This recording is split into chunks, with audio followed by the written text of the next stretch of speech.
your subscribers. Today I will tell you how you can easily clear your search in Instagram. So I will show to you how what I mean that you just tap on the search, and here you can see that I just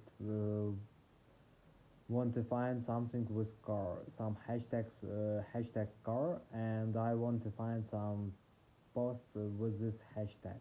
So and then now I want to delete it from my search, that every time I just tap on search I will see this thing. So how we can clear it? So just tap on your profile. Now you just need to tap on your, here just choose settings. Here you need to tap on the security, and here you will find in data and history, you will find clear search history.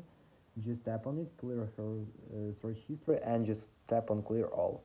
So now let's check this thing. So let's just go to search, just tap here, and now you can see that it successfully removes this from our search. So thanks for watching, have a nice day, subscribe to my channel, click like, and goodbye.